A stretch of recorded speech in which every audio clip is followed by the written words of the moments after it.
Conexão Esperato. Uma produção Esperato Investimentos. Tudo o que você precisa saber sobre o mundo dos investimentos.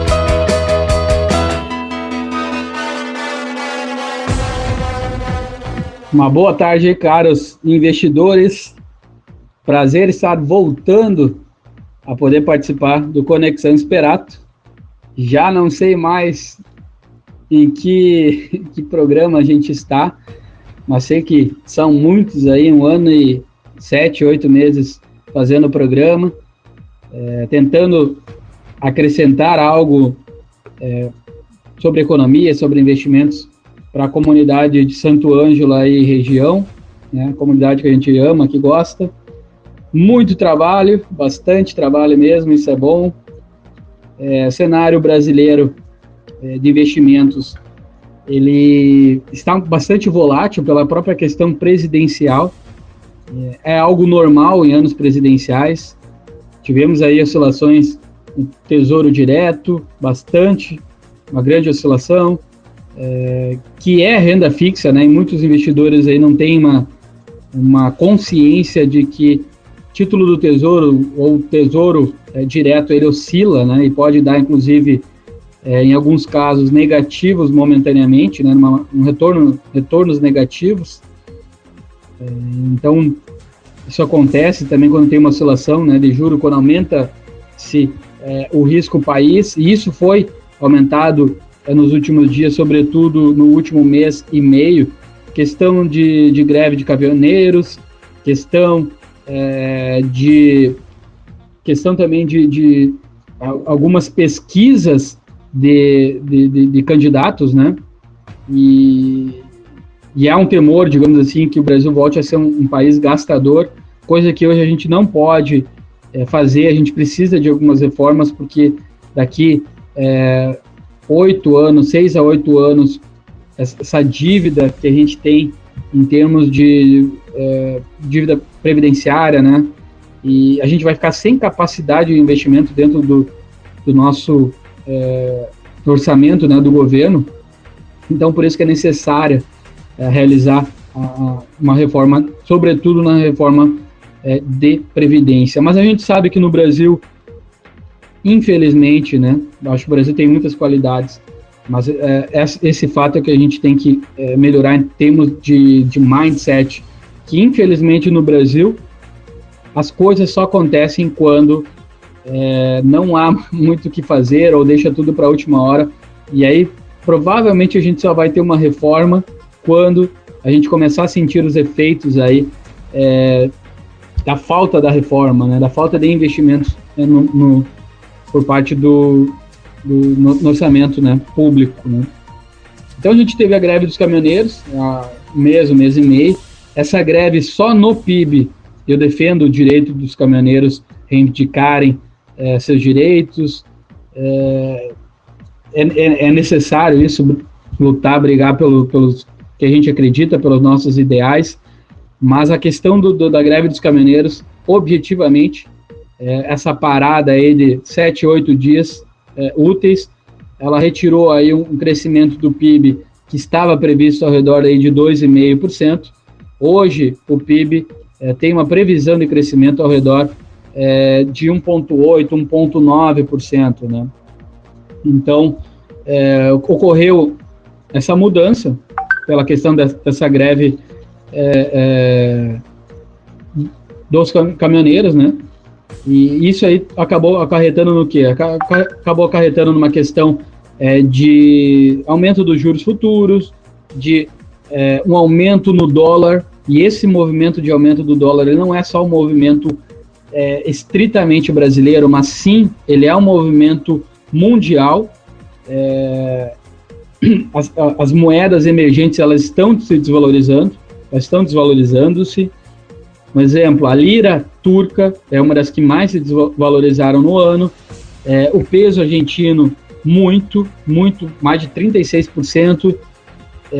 O real, o rand da África do Sul. Então, todas essas moedas, elas tiveram uma desvalorização perante o dólar.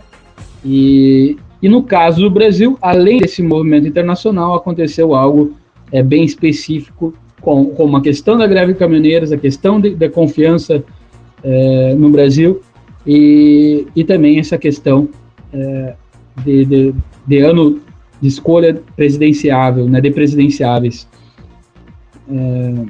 Isso tudo, então, traz reflexos na parte da economia e nada mais, nada menos aí que os ativos terem um momento de volatilidade. O que tem que ficar claro para o investidor, como tudo na vida, na nossa vida, como qualquer objetivo, a gente tem que aumentar, digamos assim, primeiro, ter planejamento e aumentar o horizonte de tempo nos investimentos e nos objetivos que a gente tem em vida, né? Hoje a nossa sociedade ela está muito ligada ao imediatismo, está muito ligado a querer as coisas de uma maneira muito rápida. A gente começa a investir, quer ganhar dinheiro logo. Se a gente quer um determinado objetivo, quer rapidamente aquele objetivo. E a gente esquece muitas vezes que há um processo em tudo na vida, né? Se a gente quer conseguir um objetivo, ou ganhar mais, ou melhorar em determinada atividade, a gente tem que se dedicar, a gente tem que passar por um processo. E isso também não é diferente nos investimentos. Quando a gente investe numa empresa, ações, por exemplo, a gente é sócio daquela empresa, mas no curto prazo, as ações elas vão sofrer com a volatilidade, com o quê? Com notícias do mercado, para o bem e menos positivas também. Então, o investidor mesmo, ele não liga para esses movimentos, ele liga, dá atenção para, por exemplo, o resultado das companhias, quem é o administrador daquela companhia, qual a receita, a margem de determinado produto, o produto que aquela companhia mais vende. Então, tudo isso é algo que demanda tempo, é algo que a médio e longo prazo, o investidor que tem paciência, juntamente com profissionais que estudem, que escolham o melhor investimento e dando tempo ao tempo para gerar o fruto, o resultado, tende o investidor, tendo esse mindset, ele ter êxito no médio e longo prazo. Médio e longo prazo, 2, 3, 5 anos, 10 anos. É isso. A gente não tem como...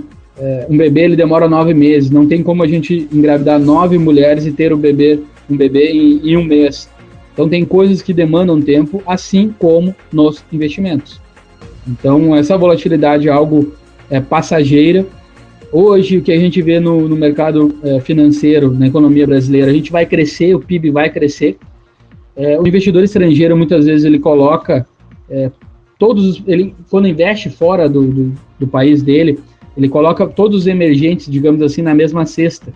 Coloca uma Argentina, compara igual ao Brasil, só que a gente está muito melhor que a Argentina hoje, né? A gente, como eu comentei no início do áudio, a gente tem uma reserva aí de 382 bilhões de dólares, enquanto que uma Argentina pede empréstimo para um FMI de 50 bilhões de dólares, né? Então, a gente está tem um momento de melhoria, já está acontecendo esse movimento. Ano passado o PIB cresceu 1%, que o PIB é tudo aquilo que a gente produz de bens finais numa economia em um determinado período de tempo.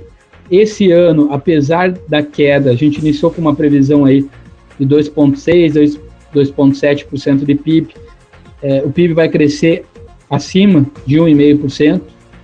E toda aquela capacidade ociosa de que as empresas no passado recente, 1 ano, 2 anos atrás, demitiram, mudaram a sede administrativa para uma mais barata, cortaram custos, tudo isso vai alavancar o crescimento da economia, porque tem um custo fixo muito menor comparado lá atrás, né, com anos anteriores. A gente foi obrigado a cortar custos, as empresas, né, o empreendedor, obrigado a cortar custos para se adaptar à nova realidade de maior dificuldade, que foram os últimos aí, 2016, 2015, 2014, 3 anos em que o PIB caiu e que o Brasil teve uma queda quase de 10% no PIB, que é bastante coisa, né?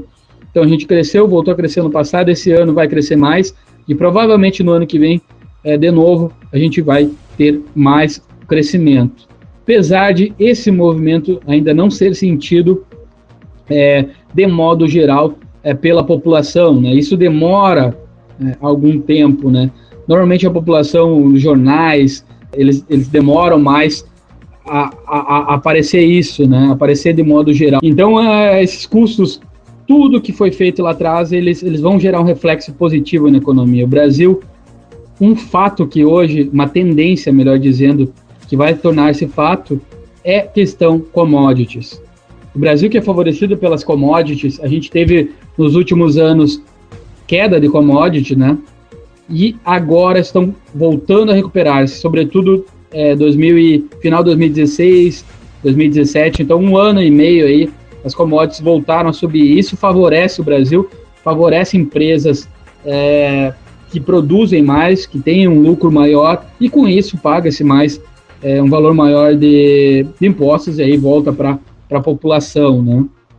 Então tudo isso já está ocorrendo e tende a ser positivo, né? O mercado de ações, empresas baratas, temos aí uma média do mercado, ele é negociado, o mercado, a Bovespa é negociada nos últimos 8 a 10 anos, foi negociada a 11,5, 11,7 vezes o lucro anual da média das companhias, e hoje está ao redor de 9,5, 9,4 vezes o lucro anual das companhias. O que isso significa na prática, Eliseu? Traduzindo, isso significa que em torno de 18 a 20%, hoje é o patamar que está mais barato comparado à média de negociação das ações brasileiras dos últimos anos.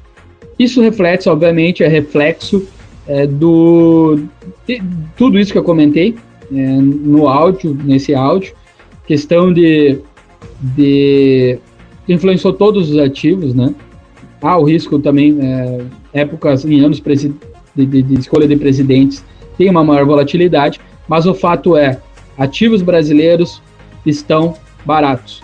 O investidor, ele precisa se conscientizar que quando tem um sentimento de tudo, ninguém mais vai consumir, o Brasil acabou, ninguém mais vai comprar nada, a economia vai cair. Quando tem esse sentimento, é o melhor momento para se fazer negócios, não somente na parte de ações, mas em imóveis, mas em outras áreas, em todas as áreas. Quem obtém êxito, não somente na vida, mas nos investimentos, é quem não somente pensa, mas age de uma maneira diferente da manada. E não agir diferente de uma maneira extravagante, mas sim com uma maneira justificada, numa maneira baseada em fatos, em dados, em estudos, e quem age dessa maneira vai ser recompensado no médio e longo prazo. Isso é fato, isso acontece, a gente pega biografias aí dos grandes investidores, biografias dos grandes empreendedores, biografias de pessoas que obtiveram êxitos nas suas vidas, e a gente vê esse perfil de pensar diferente e agir diferentemente, né? Não dá para a gente pegar e andar junto com a manada, mas o nosso cérebro tende a procurar essa segurança de andar junto com os outros. É normal, a economia de energia é mais fácil para o cérebro não pensar diferente da maioria. Então, mas não é o que dá mais isso, incluindo aí investimentos, que é o que a gente mais trata aqui, que é o objetivo principal desse programa, né? Então, resumindo, ativos baratos, quem aguentar, digamos assim, a volatilidade vai obter êxito, final de 12 meses, 1 ano, 2 anos, tende a ganhar bem, a ter um bom retorno, principalmente se a gente tiver um resultado aí